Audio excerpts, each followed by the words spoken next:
8 आणि 9 फेब्रुवारी 2009 रोजी कालकथित दलित मित्र निवृत्तराव लोणे यांनी या ठिकाणी या तपोवन बुद्धभूमीची निर्मिती केलेली आहे. तेव्हापासून त्यांनी 2004 पर्यंत त्यांनी सतत धम्मपरिषदेचे या ठिकाणी आयोजन केलं. यशस्वी धम्मपरिषदा त्यांनी केल्या.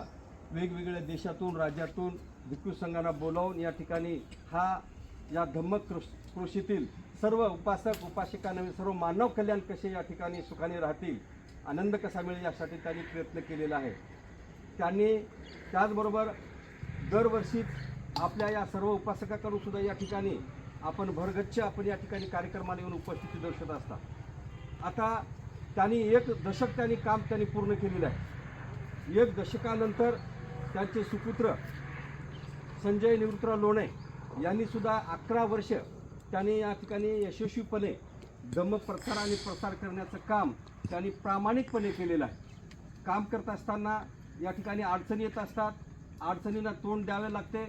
किती कोणाला बोलावं लागतं हे त्यांना माहीत आहे. तेव्हा आता ते आपल्यामध्ये आज नाहीत.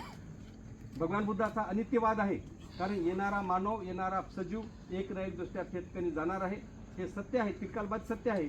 पण काही योग्य काळ मर्यादा निसर्गाने या ठिकाणी घालून दिलेले आहेत. ते अवेळी झाल्यानं या ठिकाणी एक पोकळी निर्माण झालेली आहे आणि ही पोकळी निर्माण करण्याच्या कामात या ठिकाणी आपल्याला करायचं आहे. त्यांच्या या धम्म परिषदेची जबाबदारी राजेश निवृत्तराव लोणे यांच्यावर या ठिकाणी पडलेली आहे. राजेश यांच्यासोबत आपण खांद्याला खांदा लावून या ठिकाणी या धम्म परिषदेसाठी आपण प्रयत्न करावे. धम्म परिषद या ठिकाणी म्हटलं की या ठिकाणी ओढाताण आली, आर्थिक ताण आला आणि हे सगळ्या पदाधिकारी आहेत, भिक्खू संघ आहेत, संगीतकार आहेत, येण्याजाण्यात आहेत, टेंटवाला आहे, सगळा खटाटोप कसा करावा हे या ठिकाणी यक्ष प्रश्न असतोय. तेव्हा आपण सर्वांनी या 21व्या धम्म परिषदेसाठी सुद्धा आपण यथाशक्ती दान, सगळं हाताने दान, निधळाच्या घामानं कमावलेलं दान या धम्म परिषदेसाठी द्यावं असे मी सर्वांना आपणास आग्रहाचं आवाहन करतोय, विनंती करतोय.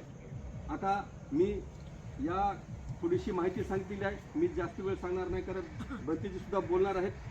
यानंतर मी माझं प्रस्तावित या ठिकाणी थांबवतोय आणि 2 शब्द संपवतोय. जय हिंद, जय भारत, जय बुद्ध.